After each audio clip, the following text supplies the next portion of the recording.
Saúdo a todos, na graça e na paz, nosso Senhor e Salvador Jesus Cristo, amém?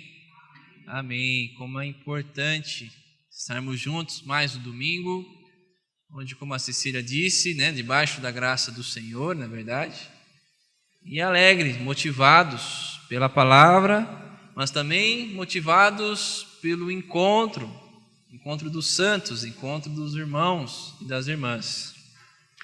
Convido a você então a abrir no livro de 1 Timóteo, capítulo 1, do verso 12 ao verso de número 17. 1 Timóteo, capítulo 1, do 12 ao 17.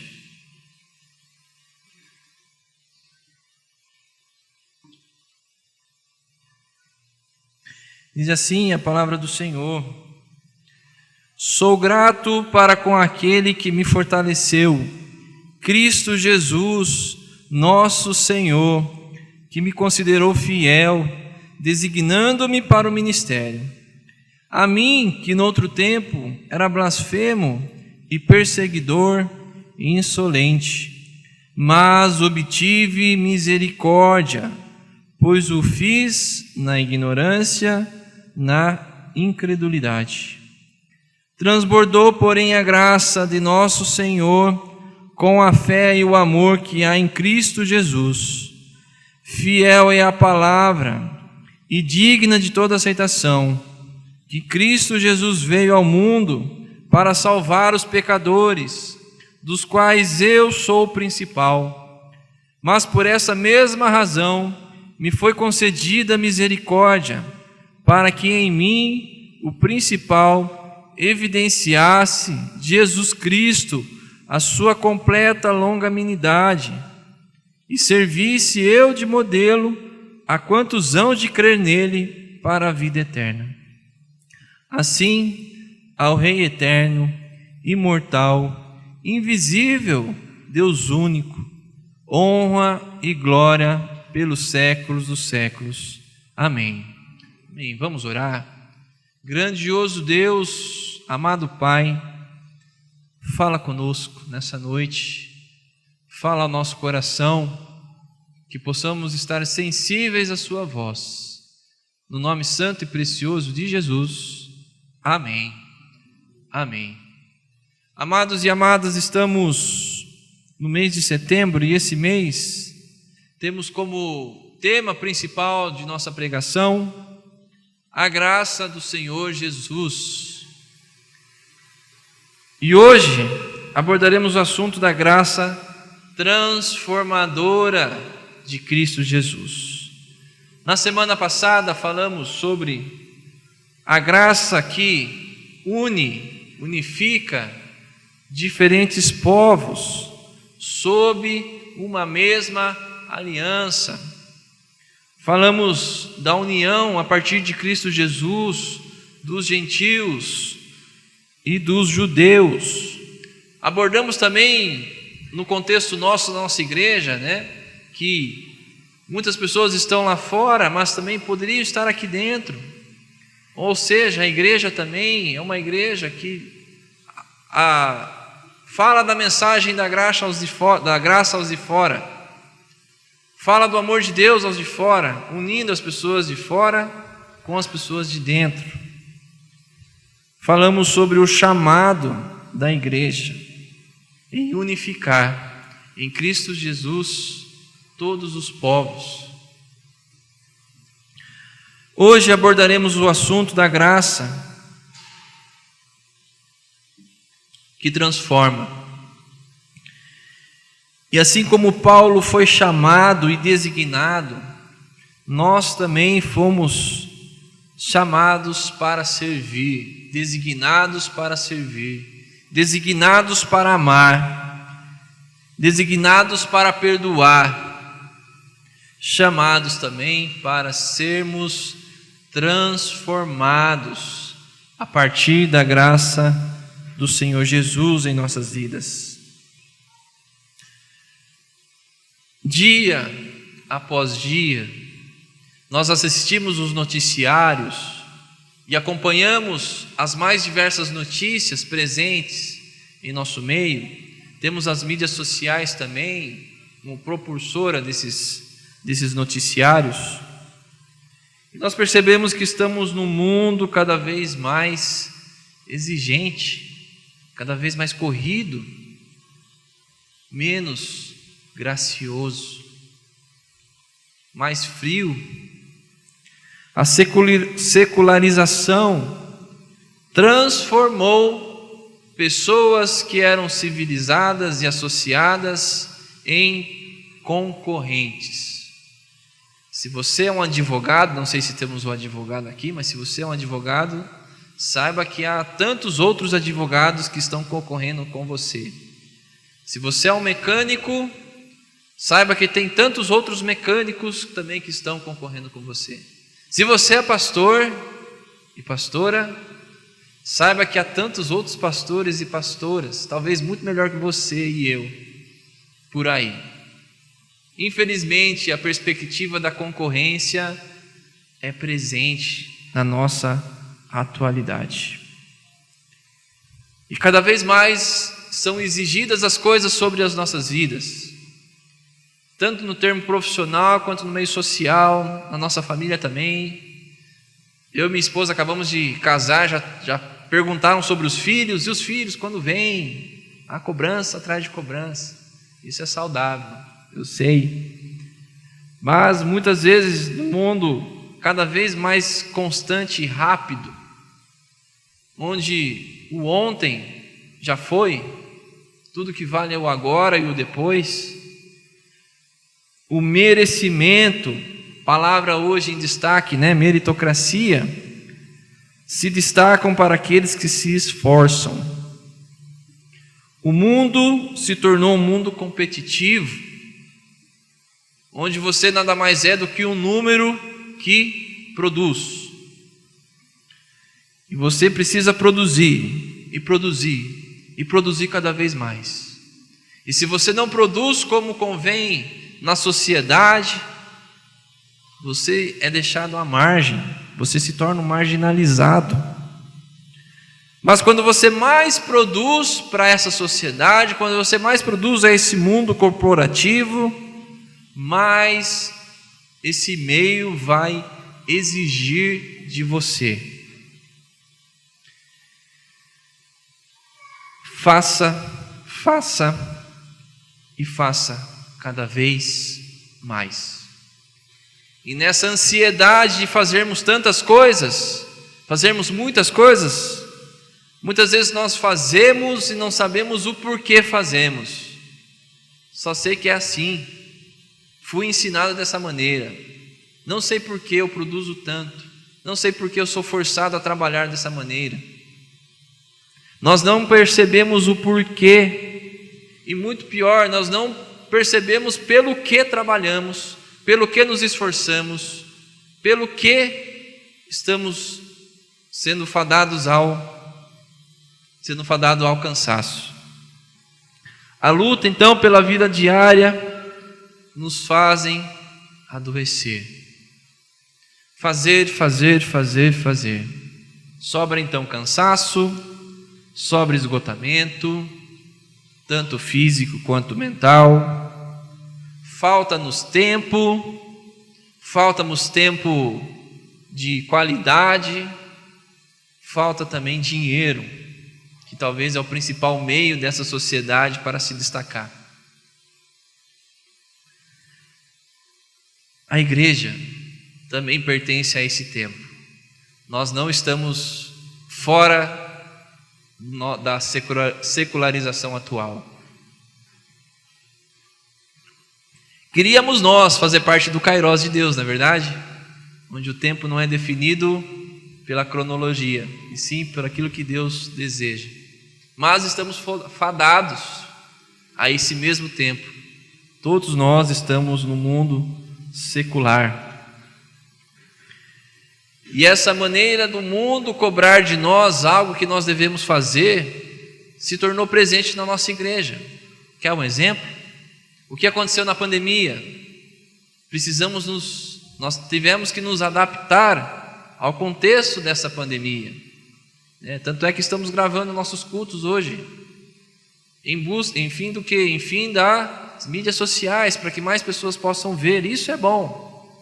Mas a pandemia nos empurrou isso, esse compromisso de fazer e fazer e fazer cada vez mais. Eu não sou contra a tecnologia, tá, irmãos e irmãs? Não sou. Até porque a tecnologia nos auxilia. Esse é o princípio básico da tecnologia, nos auxiliar. Para quê? Para que nós possamos ter tempo para as outras demais coisas. Isso é bom para a nossa vida, porque nós não podemos mais nos acomodar, não é verdade? Então nós saímos muitas vezes da nossa acomodação para cumprir certas exigências. Nós temos um tempo onde podemos nos reunir pelo WhatsApp com os nossos irmãos. Isso a pandemia nos mostrou. Bom, o grande problema é quando nós colocamos os princípios e os valores da nossa comunidade de fé sobre esses moldes do mundo secular hoje, de competição, de mérito, onde todos nós temos que trabalhar, senão estaremos fora. A Bíblia fala de trabalho, né? Nós podemos trabalhar, nós devemos trabalhar. Vá aprender com a formiga, diz a Bíblia. Mas esse meio de cobrança, esse meio onde nós exigimos dos nossos irmãos, das nossas irmãs de fé, muitas vezes exigimos perfeição daquilo que nós não conseguiremos fazer, mas nós exigimos. E também comparação. Nesse mundo competitivo, nós nos comparamos uns com os outros. E é difícil para nós que somos pastores. Por quê? Porque é difícil nós competirmos com o Hernandes Dias Lopes. É muito difícil. E nós temos que constantemente estudar, não como modo de competição, mas creio que muitos irmãos, assim como eu, assistem esse pregador e gostam muito desse pregador. Mas a tecnologia possibilitou vermos as mais diversas pregações de outros pastores. Pautamos a nossa igreja em muitos eventos, e isso é importante.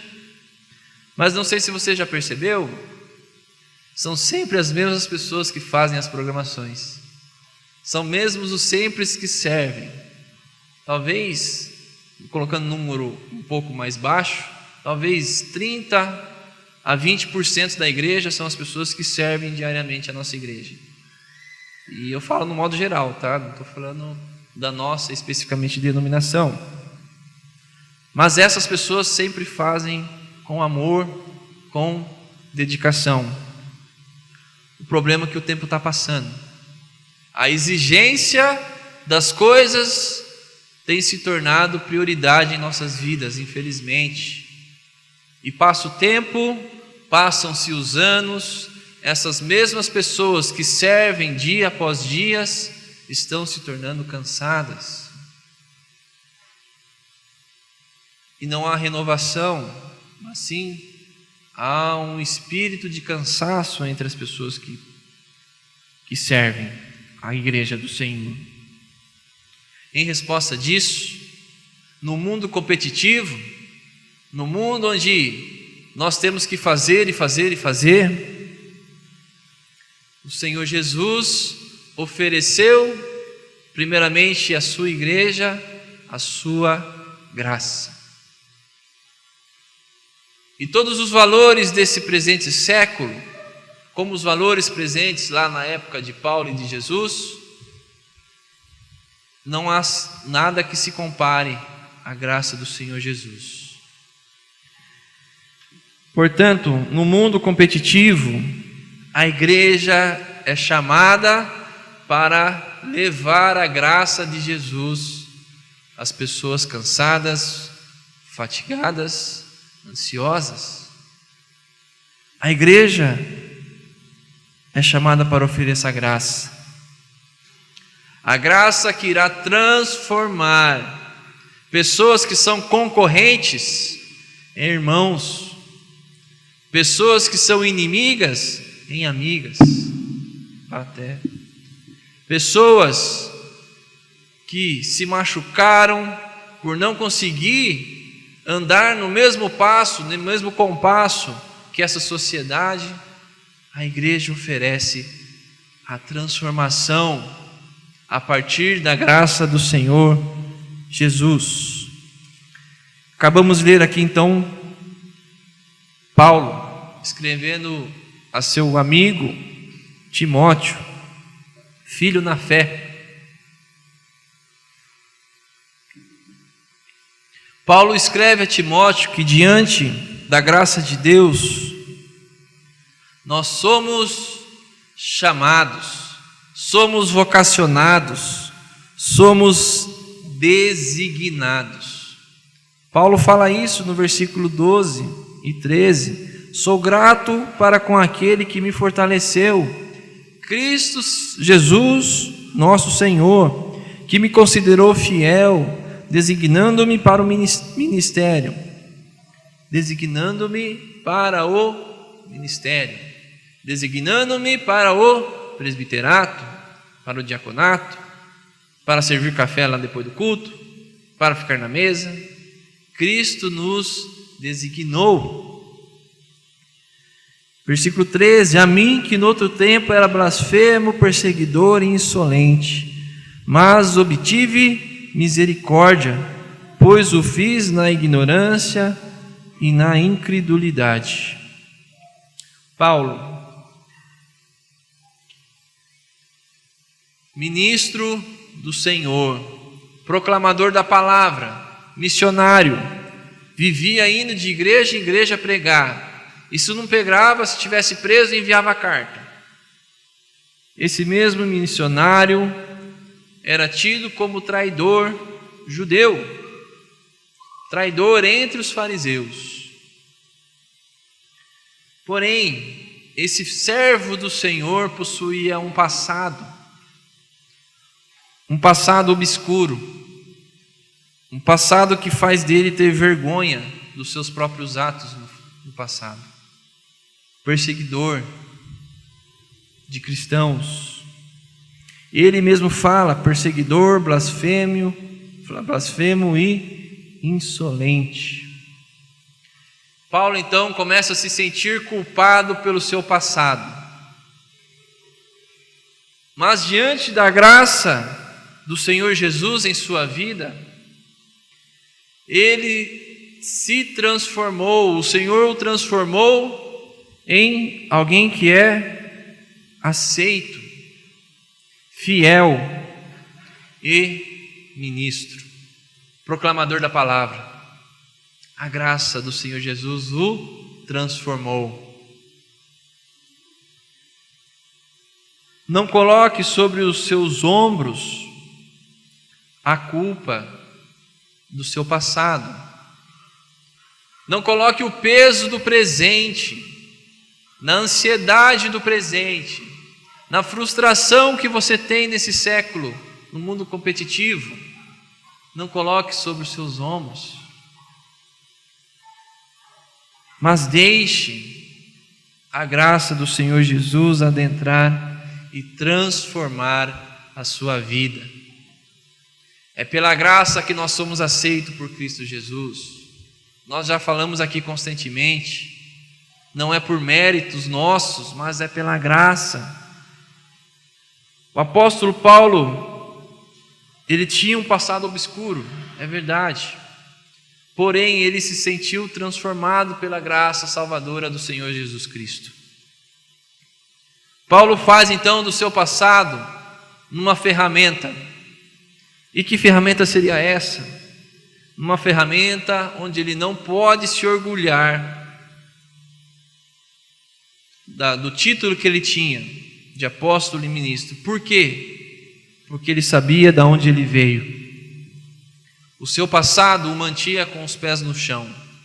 Ele poderia muito bem falar e se vangloriar, como nós falamos nas pregações passadas, que ele era um apóstolo do Senhor e começar a pregar nas igrejas e se vangloriar por isso.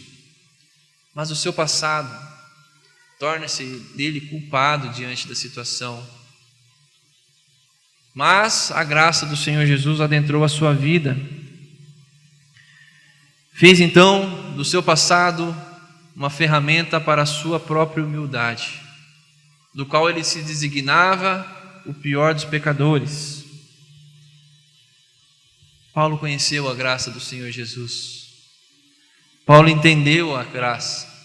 Paulo entendeu que ele foi aceito por Cristo Jesus, mas não se vangloriava por isso. Ele entendia de onde ele veio e para onde ele ia.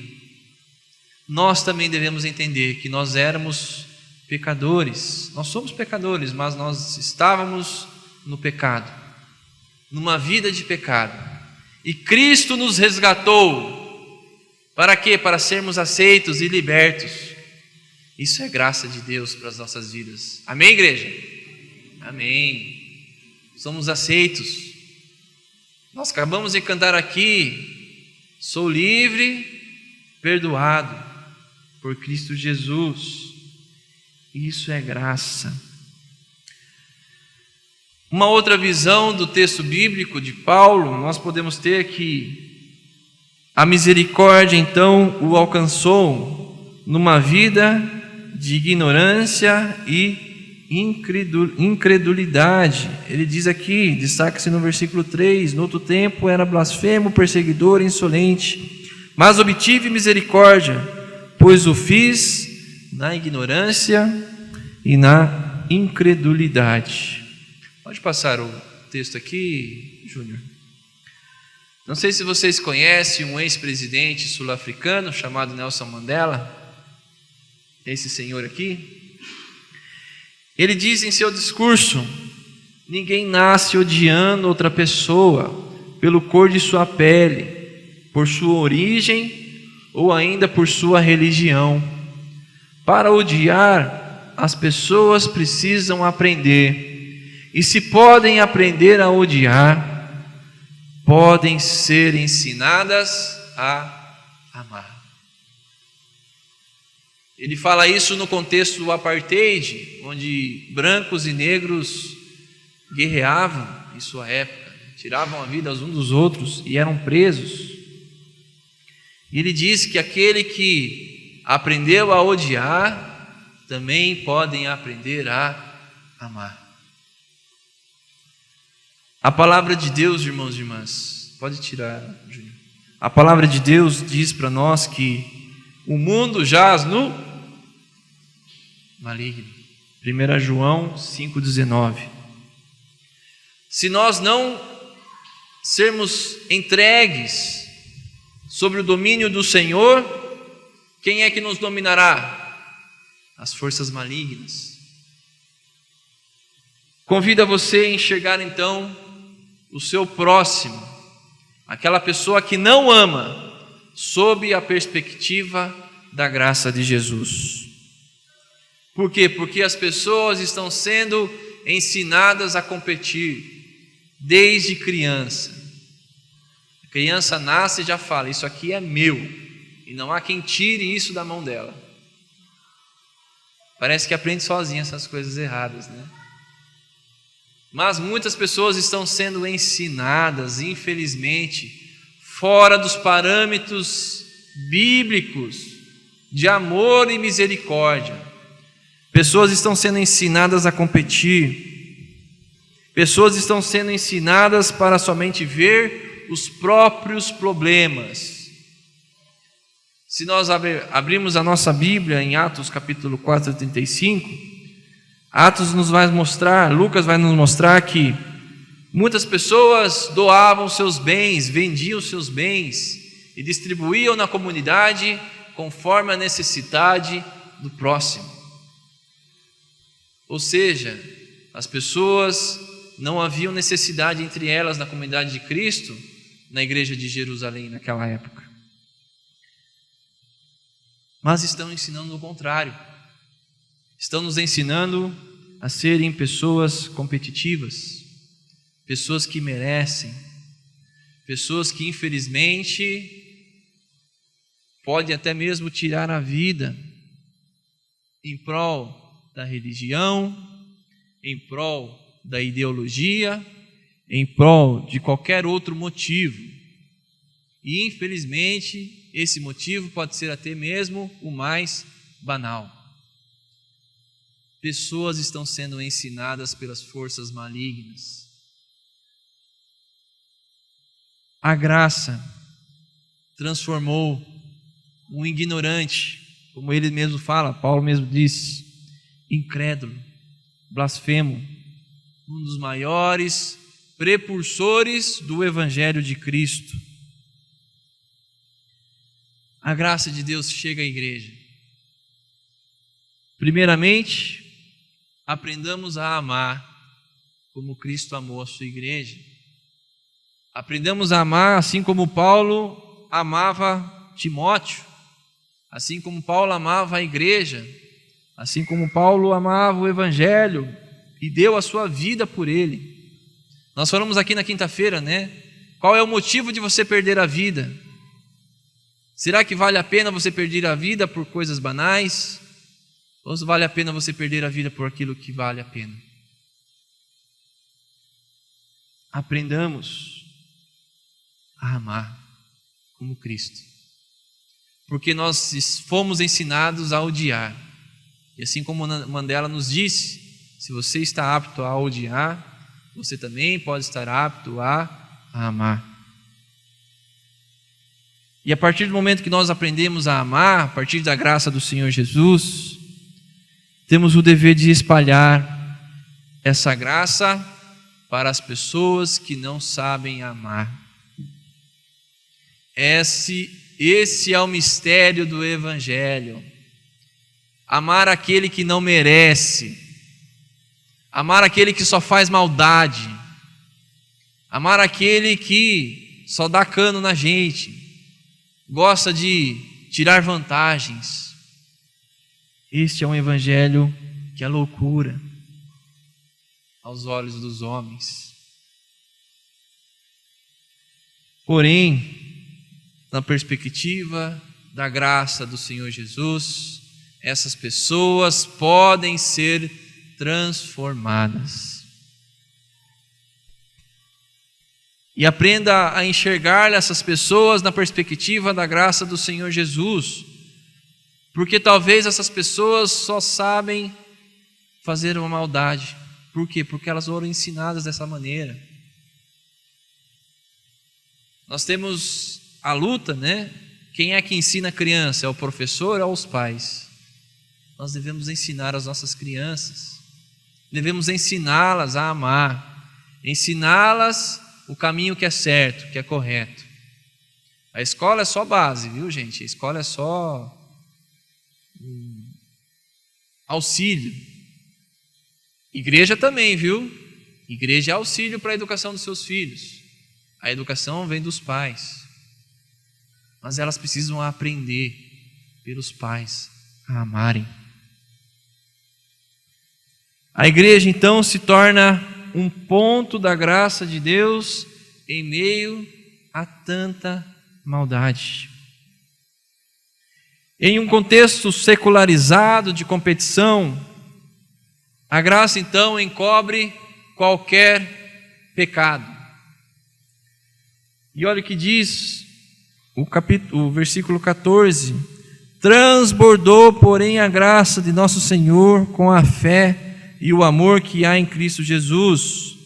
Olha lá, não precisa abrir, Romanos 5,20 diz: sobreveio a lei para que avultasse a ofensa, mas onde abundou o pecado, superabundou a graça de Jesus. Amém? Amém. Estou que nem Aparício aqui, né? Estou gritando aqui no microfone já, né? Transbordou a graça do nosso Senhor Jesus Cristo na vida de Paulo, transbordou a graça na vida da igreja, transbordou a graça de Cristo na IPI de Vila Nova Votorantim, onde os pecados foram perdoados. Isso não sou eu que estou falando, tá, irmãos? É o próprio Cristo quem nos perdoa. É o próprio Cristo que nos motiva, que nos interliga com o Senhor.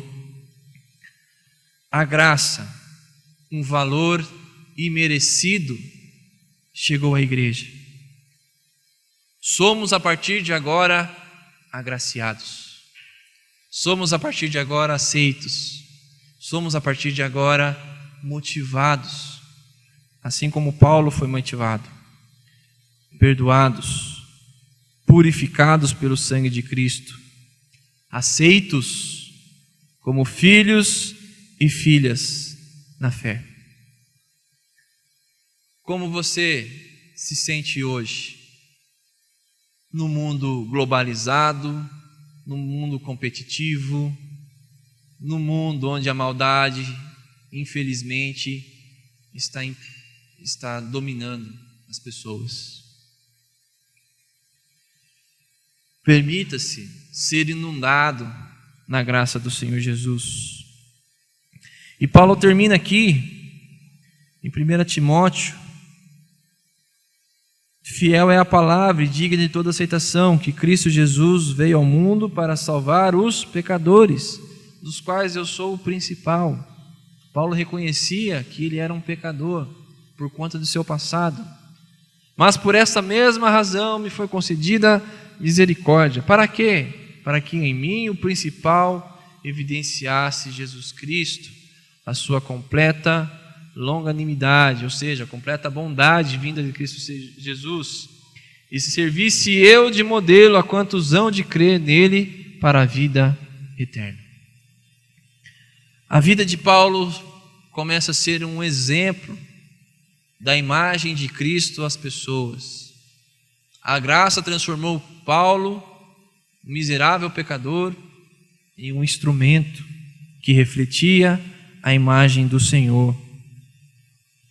Assim como Paulo, então, peço à igreja que anunciemos essa graça divina na vida de Paulo, onde pessoas que foram aceitas e escolhidas por Deus, sejamos um exemplo, anunciando essa palavra, demonstrando não somente através da palavra, mas também das nossas atitudes e da nossa vida, da nossa história.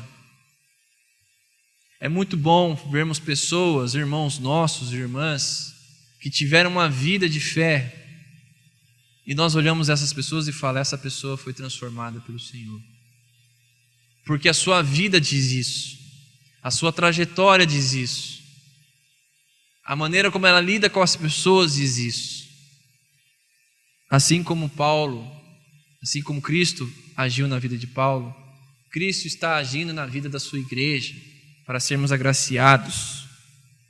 Pois Paulo obteve misericórdia, a igreja também obteve misericórdia. Difícil é viver na ira do Senhor, né? Difícil é viver de uma maneira onde o próprio Deus está irado. Mas nós obtemos perdão a partir de Jesus Cristo.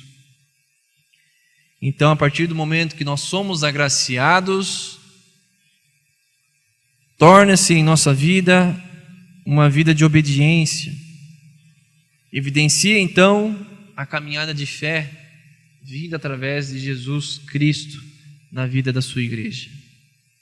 Irmãos e irmãs, a graça é isso, uma graça que transforma, uma graça que salva, uma graça onde nós não podemos fazer absolutamente nada para merecê-la. Mas o Senhor, assim como Paulo aceitou para que ele fosse parte da família de fé, essa mesma graça fala conosco hoje para sermos aceitos, perdoados em Cristo Jesus. Então, que o Senhor abençoe a sua vida, a vida de sua família, e que a graça se manifeste e se torne evidente na sua caminhada. Amém? Amém. Que o Senhor os abençoe.